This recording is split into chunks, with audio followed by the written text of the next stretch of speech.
आप सभी का स्वागत है आपके खुद के चैनल पे। अगर आप भारत की आवाज़ को बुलंद करना चाहते हैं और भारत को विश्व गुरु बनाने में सहयोग देने के लिए भारत की आवाज़ को सब्सक्राइब करें और बेल का बटन ज़रूर प्रेस कर दें ताकि आपको हर एक नई वीडियो का नोटिफिकेशन मिलता रहे। जय हिंद, जय भारत। मैं बताऊं कि पिछले हम 12-14 साल से दहशतगर्दी की जंग लड़ रहे हैं। और आपको पता है कि आपने सारी बातें पाकिस्तान को बहुत फॉलो करते हैं, अफगानिस्तान बॉर्डर इंटरनली क्या हुआ और कैसे हुआ। अल्हम्दुलिल्लाह अल्हम्दुलिल्लाह पाकिस्तान में एक भी फौजी की ना कभी खबर आई। और हमारे मजहब में तो वैसे ही, इस्लाम में तो हम समझते हैं जो सुइसाइड है वो हराम है। मतलब जिस बंदे ने सुइसाइड कर ली हमारे मजहब के मुताबिक, तो वो उसको जन्नत नहीं मिलेगी, उसकी तो जिंदगी गई, मतलब खत्म हो गई। और वैसे भी जारी बात है, यहाँ पे मैं आपको बताऊं, जब पाकिस्तानी फौज दहशतगर्दों से लड़ रही थी तो बड़ा, देखिए हमारी जो आर्मी थी उसके डिस्कोर्स में यह था कि हमारा दुश्मन जो है वो भारत है। ठीक है। सो किस तरह एक मुसलमान किस तरह हमारा दुश्मन हो सकता है, तो उसके ऊपर जाहिर बात है एक प्रॉपर स्टडी की गई और बताया गया अपने जवानों को कि किस तरह जो बंदा पाकिस्तान का कॉन्स्टिट्यूशन नहीं मानता, जो पाकिस्तान की फौज पाकिस्तान के खिलाफ लड़ेगा, रियासत के खिलाफ लड़ेगा, तो वो किस तरह हमारा दुश्मन है। बहुत एक अलग स्टोरी है, लेकिन कभी भी पाकिस्तान में ये बात कभी रिपोर्ट नहीं हुई आज तक, नेवर एवर, कि कभी किसी फौजी ने जो है वो खुदकशी की हो। जी बोलिए। जी सर्विंग। चीमा साहब, अमेरिकन आर्मी की रिपोर्ट्स हैं जहां पे अमेरिकन सोल्जर्स ने सुसाइड कमिट करा है। ठीक है। यूके आर्मी में हुआ है, रशियन आर्मी में भी हुआ है, ब्रिटिश आर्मी में भी हुआ है, फ्रेंच आर्मी में भी हुआ है। और जैसे आपने बोला अल्हम्दुलिल्लाह 2 बार, तो मैं भी अल्हम्दुलिल्लाह बोल देता हूँ कि पाकिस्तानी फौज अकेली फौज है जिसमें नहीं हुआ। कॉन्ग्रेचुलेशंस। मैं इसके बारे में कुछ नहीं कहना चाहता। ठीक है, सुने मेरी बात, सुन ले मेरी बात सुन ले। दूसरी चीज ना कि थोड़ा सा मुझे लगता है कि आप लोग ना रिलीजन को बहुत सीरियसली लेते हैं। ये आपने बोला कि एज अ मुस्लिम मुस्लिम आप ऐसे मत बोलिए जैसे कि दिल्ली जिमखाना की मेंबरशिप मिल गई हो। ऐसा नहीं है चीमा साहब। दो लोगों की शादी होती है, दोनों मुसलमान है, बच्चा तो चाइनीज पैदा थोड़ा ना होगा, मुसलमान ही पैदा होगा। इसमें इतना मतलब इसमें इतनी कौन सी चीज है कि हाय हम मुसलमान हो गए, relax, take it easy, it's okay. माँ बाप मुसलमान है तो बच्चा चाइनीज नहीं होगा, बच्चा तो मुसलमान होगा। तीसरी बात, आप कहते हैं कि इसलिए खुदकुशी नहीं करते क्योंकि हराम। मेरे इतने मुसलमान दोस्त हैं, सबके सब शराब पीते हैं मेरे साथ, कभी नहीं पूछा झटकाया हलाल है। वो मेरे तरह बिगड़े हुए हैं सबके सब। तो ये ना, ये ऐसा नहीं होता कि मुसलमानों में ऐसा होता है। ये मुझे लगता है ये एक स्टोरी बताई गई है कि ऐसा होता है। मुसलमानों में भी अच्छे भी लोग हैं, बुरे भी लोग हैं, हिंदुओं में भी अच्छे भी लोग हैं, बुरे भी लोग हैं, सब में हर किस्म के लोग होते हैं। राइट। नहीं ऐसा वो कोई नहीं कि कोई तो मैं मेरी बात सुन लें चीमा साहब। तो ये सब चीजें कि, और ये जन्नत और ये सब ना, ये मुझे लगता है ये थोड़ी सी, आप बुरा मान जाएंगे, ये मार्केटिंग स्ट्रेटजी है ना कि हम तुम्हें जन्नत चले जाएंगे। देखा, मुझ जैसा बंदा तो जहन्नुम में ही जाएगा, मुझे पक्का पता है। और मुझे पाकिस्तान से बड़े प्यार भरे मैसेज आते हैं कि you will burn in fire, और पता नहीं तुम काफिर हो और तुम्हें आग में जलोगे। मैंने बोला पता नहीं। तो मुझसे कहते हैं कि तुम जहन्नुम में जाओगे। मैंने बोला मेरे आर्मी के सारे कोर्समेट साले वहीं पे होंगे, मैं मेरी जैसी हरकतें उनकी, तो सबके सब वहीं पे, यार दोस्त अपने सब जहन्नुम में है चीमा साहब। तो उसमें कोई वो नहीं है, वो तो खैर मजाक की बात हो गई। लेकिन चीमा साहब ये है ना कि जस्ट टू टेल यू कि ये प्रॉब्लम हर जगह होती है। अमेरिका में भी है। अमेरिका में ना, अमेरिका में भी केसेस आए हैं। तो हो सकता है पाकिस्तानी आर्मी ने उसको ना कराओ, जैसे कि चाइनीज आर्मी, अमेरिकन सोर्सेस। आप अमेरिकन सोर्स कोट कर रहे हैं, आपने बीबीसी जो कि ब्रिटिश सोर्स है आपने कोट करा। वही अमेरिकन सोर्स, इंटेलिजेंस का सोर्स ये कहता है कि गलवान घाटी में 35 लोग मारे गए थे चाइना के। चाइना ने नहीं माना। फिर चाइना ने धीरे से बोला कि हो सकता है 1 मारा गया, हो सकता है 5 मारा गया हो। हमारे यहाँ क्योंकि डेमोक्रेसी है, मैं ये नहीं कहता परफेक्ट है, फ्लॉड है, बहुत कमियां हैं हमारी डेमोक्रेसी में, बहुत कमियां हैं आज की तारीख में भी। और हमें हमारी डेमोक्रेसी को ठीक बनने में 100 साल और लग जाएंगे। लेकिन पहली चीज तो ये चीमा साहब कि हमारे यहाँ कभी कोई बंदा ऐवान सदर पे नहीं चढ़ दौड़ा कि मैं देश का वो बन जाऊंगा प्रेसिडेंट, और आज से मैं मार्शल लॉ लगाऊंगा। इंडिया में पॉसिबल ही नहीं है, चाहे हमारे डेमोक्रेट्स करप्ट हों। और मैं तो फिर बार बार, मैं पहली बार भी मैंने आपको एक बार बोली थी कि पाकिस्तानी कहते हैं ना हमारे मुल्क में करप्शन है, नवाज शरीफ करप्ट है, और वो क्या नाम है, जरदारी करप्ट है ना। वो बड़े कहते हैं, मैंने बोला ये बच्चे हैं, ये छोटे छोटे मुन्ने हैं, ये जिसको ना हिंदी में कहते हैं मुन्ना है, छोटा सा ये। कितना पैसा है जरदारी के पास, कितना पैसा है, कितना चोरी कर लिया इन्होंने। और चोरी करने कभी आई देखे हमारे जो स्कैम हुए हैं ना, छोटे छोटे मुल्कों की जीडीपी पे ज्यादा स्कैम है, इसके पास कुछ है ही नहीं यार, बेचारे के पास छोटी मोटी चोरी कर ली नवाज शरीफ ने थोड़ी बहुत, उसके लोग बड़े खुश हो गए जी, बड़ा अमीर है, बड़ा कुछ नहीं है। तो अब यहाँ पे करप्शन कम हुआ है इंडिया में, अब जाके तो टाइट करा है थोड़ा सा सरकार ने, तो थोड़ा सा अब थोड़ा सा कम हुआ है। मैं ये नहीं कह रहा खत्म हो गया है, खत्म होने में फिर कई साल लगेंगे, यहाँ पे भी बहुत कमियां हैं करप्शन में, लेकिन अब कम हो गया, काफी दिख रहा है विजिबली। आप गवर्नमेंट ऑफिस में जाएंगे तो करप्शन कम हो गया। कहने की बात यह है कि यहाँ पे इंडिया में हम लोगों में बहुत कमियां हैं, राइट, हम लोगों में बहुत कमियां हैं, लेकिन हम लोग इंप्रूव क्यों कर पाते हैं, मैं आपको बताता हूं। हम लोग इंप्रूव कर इसलिए पाते हैं क्योंकि कहीं ना कहीं वो मॉरल करेज है, हाथ खड़ा करने की, हाँ साहब मुझसे गलती हुई है, ये गलती मेरी थी साहब। इसमें किसी दुश्मन की साजिश नहीं है, इसमें कोई हिंदू यहूदी बीच में नहीं आया साजिश करने के लिए, ये हमारी गलती है, ये हम लोग तस्लीम करते हैं कि हमारी गलती है और अब हम इसको ठीक करेंगे। तो इंस्टीट्यूशंस वैसे ही बनते हैं चीमा साहब, once you agree that it is your fault and then you do it. नहीं बिल्कुल ठीक है, आपका एक पॉइंट ऑफ व्यू है मेरे साहब, लेकिन इसमें ठीक है, मजहब जारी बात है, क्योंकि हमारे यहाँ पे सोसाइटी, मुल्क, हर चीज ना मजहब के इर्द गिर्द घूमती है। मैं आपको अपना कल्चरल सोसाइटी बता रहा हूँ, आपका जारी बात है वहां पे आपका एक अपना स्ट्रक्चर है। हमारे यहाँ पे यह है कि हमने अपनी जिंदगी, मौत, लाइफ आफ्टर डेथ को हमने मजहब के एंगल से देखा हुआ है, क्योंकि हमारा जो आंसर है वो इसमें आता है। लेकिन आपकी बात सही है कि जो चीजों को इंप्रूव होते टाइम लगता है। मैं ये नहीं कहूंगा कि साइकोलॉजिकल मसले नहीं होते होंगे साइकोलॉजिकल मसले। हमारे डॉक्टर हैं आर्मी कोर में, जारी बात है, जो इन चीजों को देखते हैं, लेकिन सुसाइड के हवाले से पाकिस्तान में कभी रिपोर्ट नहीं आई। लेकिन चले, लेट्स मूव फॉरवर्ड, इस पॉइंट से आगे निकलते हैं। एक चीज मैंने नोट की आपके, मैंने जो वीलॉग्स भी देखे और आपको मैंने स्टडी भी किया, इंडियंस इस चीज से बड़े खुश हैं कि भाई जो मुसलमान है वो तकसीम हो गया, और उसमें जाहिर बात है उसमें आपको कोई कसूर नहीं है। मैं ये नहीं कहता आप कसूरवार हैं।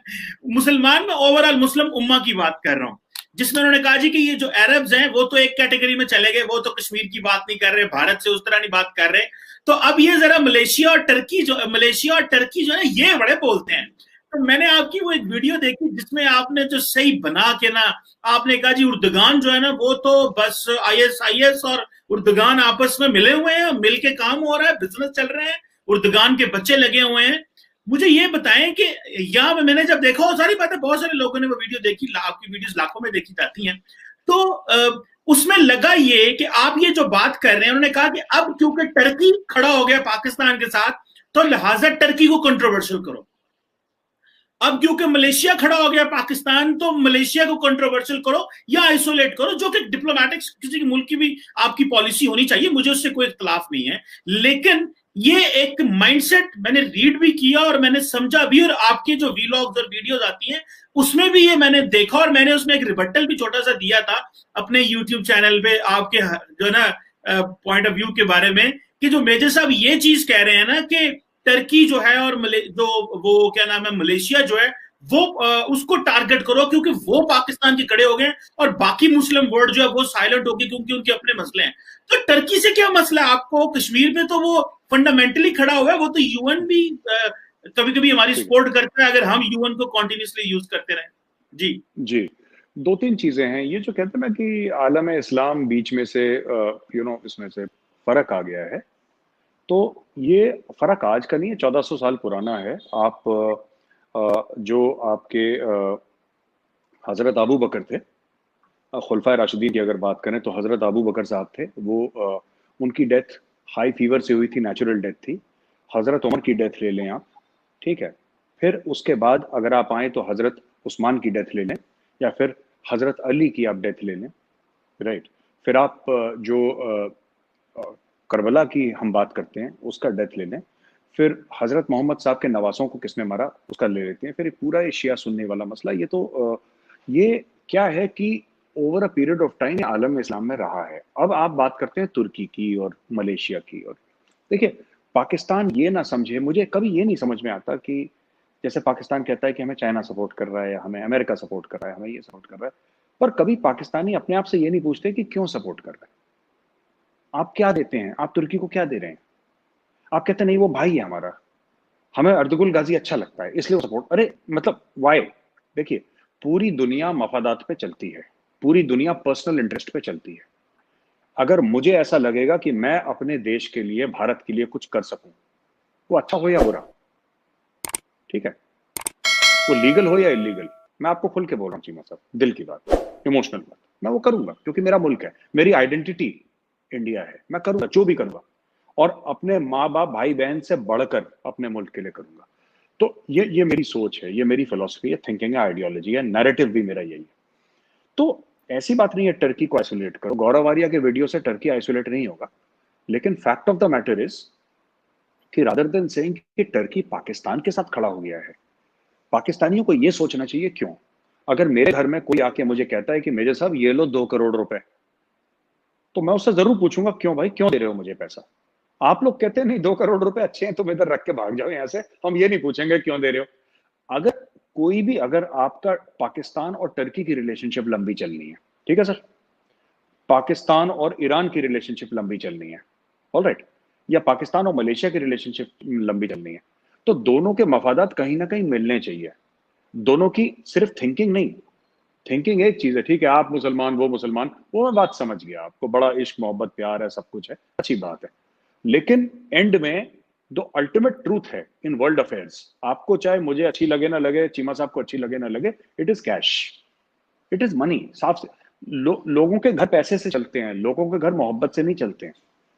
तो पाकिस्तान, अगर टर्की पाकिस्तान के साथ खड़ा है, तो पाकिस्तानियों को भी एक बार थोड़ा सा अपने जहन में झांक के थोड़ा सा देखेंगे भाई क्यों खड़ा है हमारे साथ, क्यों खड़ा। अगर वो कश्मीर के लिए बोल रहा है तो क्यों बोल रहा है, उसका मकसद क्या हो सकता है। या आप बोले कि नहीं सब बहुत साफ दिल के हैं और साफ नीयत के हैं और दुनिया ऐसी ही चलती है और आसमान में फरिश्ते हैं जो सफेद पंख हैं जिनके उड़ते रहते हैं, या तो उस दुनिया में रहे आप। फिर आप बोले अगर मलेशिया सपोर्ट कर रहा है, क्यों कर रहा है मलेशिया सपोर्ट, क्या रीजन हो सकता है मलेशिया का पाकिस्तान को सपोर्ट करने का, ठीक है, वो देखना पड़ेगा आपको, आप उसको क्या फायदा पहुंचा रहे हैं। जैसे चाइना है, चाइना इतनी इन्वेस्टमेंट कर रहा है पाकिस्तान में, इसके भी 2 सवाल हैं जो पाकिस्तानी अपने आप से पूछें कि जितना चाइना कर रहा है, अगर हमारा हमारा मुल्क इतना बढ़ गया कोई बिजनेस डेस्टिनेशन है कि जहां पे सब सोना चांदी आसमान से बरसना चाहिए, और हमारा मुल्क एक बहुत जबरदस्त बिजनेस डेस्टिनेशन है जहां पे चाइना इतना इन्वेस्ट कर रहा है, फिर वहां पे अमेरिका क्यों नहीं इन्वेस्ट कर रहा, वहां पे यूरोप इन्वेस्ट क्यों नहीं कर रहा, वहां पे ऑस्ट्रेलिया इन्वेस्ट क्यों नहीं कर रहा, न्यूजीलैंड इन्वेस्ट क्यों नहीं कर रहा, साउथ अमेरिका इन्वेस्ट क्यों नहीं कर रहा। मतलब बहुत छोटे छोटे अमाउंट, 20-25 मिलियन डॉलर की बात नहीं कर रहा, जैसे अरबों डॉलर में चाइना कर रहा है, अरबों डॉलर में इतना बड़ा अमेरिका क्यों नहीं कर रहा है इन्वेस्ट। वहां पे आपके बड़े बड़े माइक्रोसॉफ्ट और ट्विटर के कैंपसेस क्यों नहीं है, यूट्यूब के बड़े बड़े ऑफिस क्यों नहीं जिसमें हजारों लोग काम करते हैं, वो इन्वेस्टमेंट क्यों नहीं हो रहा। पहली चीज ये बात है। दूसरी चीज एक और चीज है कि भाई आप उल्टा उनको क्या दे सकते हैं चाइना को राहदारी के अलावा, क्योंकि खुद डॉन न्यूज में हर रोज पढ़ता हूं, मैं एक बार टाइम्स ऑफ इंडिया या फिर हिंदुस्तान टाइम्स ना पढ़ूं, डॉन न्यूज में रोज पढ़ता हूं, और मैं तो बड़ा फैन हूं अयाज अमीर साहब का। वो अब द नेशन के लिए लिखना शुरू उन्होंने कर दिया, एक जमाने में डॉन के लिए लिखते थे, तो मैं तो हर हफ्ते उनके आर्टिकल का वेट करता था। तो बात ये चीमा साहब की आप ना अगर पूरे उससे देखें तो आप ये समझना पड़ेगा कि राहदारी के अलावा, मैंने डॉन न्यूज में भी पढ़ा है कि कितनी लेबर कॉलोनी सेटअप हुई है पाकिस्तान में जिसमें चाइनीज लेबर आ रहा है। अगर रॉ मटेरियल चाइना से आ रहा है, अगर चाइना से लेबर आ रहा है, अगर चाइना से इंजीनियर आ रहे हैं, अगर चाइना से टेक्निकल स्टाफ आ रहा है, राइट, तो इन दी एंड चाइना पाकिस्तान को इन रिटर्न, चलिए पाकिस्तान को अच्छा इंफ्रास्ट्रक्चर मिल रहा है, सब कुछ मिल रहा है, कभी आपने ये सोचा है कि चाइना को क्या मिल रहा है इन रिटर्न, ये भी थोड़ा सोचिए। उसी तरीके से आई एम श्योर कुछ होगा, अंडरस्टैंडिंग होगी जो मुझे नहीं पता, मुझे सब, आई डोंट क्लेम कि मुझे सब पता है, लेकिन मैंने पाकिस्तानी ऑफिशियल जो वेबसाइट्स हैं चाइना पाकिस्तान इकोनॉमिक कॉरिडोर का, मुझे वहां पे रिटर्न ऑन इन्वेस्टमेंट ROI के पेपर नहीं मिले मुझे, जो बिकॉज मैं एक कंपनी का CEO रह चुका हूँ, ठीक है चीमा साहब, मैंने बिजनेस कर रखा है और मैंने पैसे कमाए भी हैं गंवाए भी हैं, मैं प्रॉफिट एंड लॉस समझता हूँ, मैं P&L स्टेटमेंट समझता हूँ, पढ़ सकता हूँ P&L, मैं EBITDA समझता हूँ, मैं कैश फ्लो समझता हूँ, इनफ्लो एंड आउटफ्लो, ये सब चीजें मैं समझता हूँ बेसिक। और मुझे ऐसा नहीं दिखा कि इसका रिटर्न ऑन इन्वेस्टमेंट क्या रहेगा, अगर चाइना इतना निकालेगा तो उसका कितना है पर प्रोजेक्ट, क्या ब्रेकडाउन है नहीं। अगर आपको हमारा देखना है, for example bullet train 15 billion की बन रही है, आप वेबसाइट पे जाइए, मैं आपको लिंक भेज दूंगा, आप जाके देखो, वेबसाइट आपको सारा का सारा मिल जाएगा, जितना अभी तक हुआ है, आगे का नहीं, जितना हुआ है आपको सब क्लियरली मिल जाएगा, किसको कॉन्ट्रैक्ट मिला, कितने का मिला, क्यों मिला, उसको कितना फायदा है, हमारा रिटर्न ऑफ इन्वेस्टमेंट कितना है, अगर हमें ब्याज मिला तो कितने फीसद मिला, कितने फीसद पे हमें ये लोन मिला, अगर जापान ने इन्वेस्ट करा, each and everything clearly, right. बाकी आप लोग ब्लेम करते रहते हैं मुझे आसिम बाजवा साहब के नाम पे कि ये कर दिया, मेजर ने ये कर दिया, वो दहशतगर्द है। आपने भी ट्वीट मार दिया था कि इसी ने कराची पे एक्सचेंज पे अटैक करवाया। आप तो जानते हैं I am a TV anchor, फिर भी चलिए कोई बात नहीं, हमारी तो लड़ाइयाँ चलती रहती हैं। बट बेसिकली ये थोड़ा सा सोचने वाली बात है इंटरनेशनल अफेयर्स में चीमा साहब की हर एक मुल्क आज की तारीख में, सॉरी चीमा साहब माफी चाहूंगा, बस एक चीज ये बोलनी है, जैसे ना हम जैसे ना कि हम बात करते हैं अमेरिका का, ठीक है ना, कि इंडिया और अमेरिका की पार्टनरशिप, राइट। काफी पाकिस्तानी मुझे बोलते हैं कि हम धोखा खा चुके हैं, आप भी धोखा खाओगे। हमने कोई शादी नहीं करी अमेरिका से कि हम धोखा खाएंगे, हमारी कोई गर्लफ्रेंड नहीं है अमेरिका की हम धोखा खाएंगे उससे, हमारा कोई लव अफेयर नहीं चल रहा। हम अमेरिका को पैसे देते हैं और अमेरिका से माल खरीदते हैं, इसमें क्या धोखा दे देगा अमेरिका? पैसा लेकर माल नहीं देगा, ये धोखा दे देगा बस। तो हमारा जो क्लियर कट अंडरस्टैंडिंग है, बाकी आप उसके ऊपर ना वर्क समझते हैं, मिठाई के ऊपर वर्क लगती है, आपके यहाँ लगती है पाकिस्तान में वो सिल्वर फॉइल, है ना, उसके ऊपर की, हाँ जी जी जी, वही तो वर्क लगा के आप बोलो डीप पार्टनरशिप, फिलोसफी, ये सब। देखिए एंड में ये सब हम लोग भी बोलते हैं, अमेरिकन भी बोलते हैं, ठीक है, बड़ी डीप है, थॉटफुल है, और ये हमारे एलाय हैं, बिगेस्ट एलाय, ये सब ठीक है। एंड में क्या है? धंधा है, गंदा है पर धंधा है, it is business. India has got money, America wants to sell its weapons. India is a market, America wants to set up companies. Company कौन सेटअप करेगा कि 10 रुपए लगाएगा उसको 20 रुपए वापस मिलेंगे, तब बंदा कंपनी सेटअप करता है। साफ सीधी बात है, ये सच्चाई है जिसपे, और बाकी उसके ऊपर वर्क जो हम मिठाइयों के ऊपर लगाते हैं, फिर आप बोलते हैं कि जी बड़ा हम कल्चरल, हमारे टाइज हैं और ये सब, जो भी आपको बोलना है वो सब बोल सकते हैं। We keep on saying all this things. मेरे से मैं एक बात बताऊं, जितनी बातें की मैंने कुछ लिखी है उसमें, ये इसमें ऐसे नहीं है कि आप जी पाकिस्तान को किसी ने 4 करोड़ दिया, 20 करोड़ दिया, 2 अरब दिया तो हम खामोश हो गए, जो मर्जी करते रहो। देखिए मैं समझता हूं कि हमारे मुल्क में हाइब्रिड सेटअप रहे हैं, रिवॉल्विंग डोर डेमोक्रेसी रही है, डिक्टेटरशिप रही है, जमहूरियत रही है, जमहूरियत में भी हाइब्रिड सेटअप्स रहे, हमें इन चीजों का अंदाजा है। उसके जारी बात है चीजें कॉम्प्रोमाइज होती हैं, और जो ज्यादा दौर में हुआ हमें उस चीज का भी अंदाजा है कि नुकसान हुआ बहुत सारी चीजों को। या हम खुद भी जब घर बैठ के एनालिसिस करते हैं तो हम ये नहीं तारीफ नहीं करते कि जो ज्यादा दौर में हमें अफगानिस्तान में किया वो बहुत अच्छा था, प्रॉब्लम थे उसमें, और उसके आफ्टर इफेक्ट्स भी देखे। अभी हमने ये पिछले 7-8 सालों में मामला ठीक किए हैं, वरना मामला बहुत खराब रहे हैं, इसमें कोई शक नहीं है। लेकिन उस वक्त की जो हमारी लीडरशिप थी, वो भले सिविल थी भले मिलिट्री थी, उन्होंने ये फैसले कर लिए, उन्होंने कहा भाई हमें जो है इस तरह की अगर हम ये करेंगे तो हमें उससे ये फायदा होगा। किसी ने पर्सनल गेन देखा, किसी ने मुल्क का गेन देखा, तो प्रॉब्लम हमारा रहा है, बड़ा सीरियस रहा है। लेकिन मैं समझता ये हूं कि जितना ओवर सिंप्लीफाई किया जाता है ना, पाकिस्तानी को इतने पैसे दे दो वो इतना काम कर देगा, यहाँ पे ऐसे नहीं बिकती चीजें। यहाँ पे हमें पता है इन चीजों का, अमरीकी हमारे साथ पिछले 40-50 साल से डील कर रहे हैं, हमें पता है कि उनको क्या बेचना है और उनको भी पता है हमें इनसे क्या चाहिए। ठीक है, हम उनके लिए बहुत बड़ी मार्केट नहीं है, वो जो हम जो चाहते हैं कि इकोनॉमिक पार्टनरशिप वो नहीं है हो सकी, क्योंकि हमारे इंटरनल चैलेंजेस भी रहे।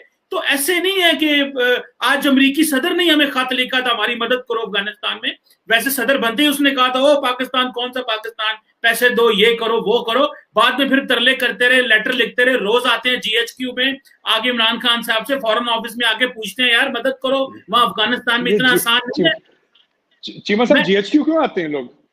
भाई GHQ मैं बताता हूँ GHQ क्यों आते हैं मेजर साहब। आपको इस चीज का पता है, जो मुझे पता है आपने सवाल क्यों किया है, आपको इस चीज का पता है। हाँ, पाकिस्तान में मिलिट्री जो है वो बड़ा पावरफुल रोल प्ले कर रही है शुरू से, कोई आज की बात थोड़ी है। वॉर एंड टेरर में 9/11 के बाद जो मेजर स्ट्रेटेजिक डिस्कोर्स इस मुल्क का बना और जो बनाया गया वो फौज ने बनाया। एक तो मुशर्रफ थे, और उसके बाद वॉर एंड टेरर लड़ी, फौज ने लड़ी with the support of the other। But Cheema sir एक बात बताइए, ये तो 9/11 की बात है। ज़ियाउल हक के समय तो 9/11 नहीं था, अयूब खान के समय तो 9/11 नहीं था, याया खान के समय तो 9/11 नहीं था। ये डे 1 से जो मिलिट्री का डिस्कोर्स बन रहा है, ये क्यों बन रहा है? उम्मीद करता हूँ वीडियो आपको काफी पसंद आई होगी। हमारे साथ जुड़ने के लिए चैनल को सब्सक्राइब कर दें एंड बेल का बटन जरूर प्रेस कर दें, ताकि आपको ऐसी मजेदार और इन्फॉर्मेटिव वीडियोस का अपडेट मिलता रहे। जय हिंद, जय भारत।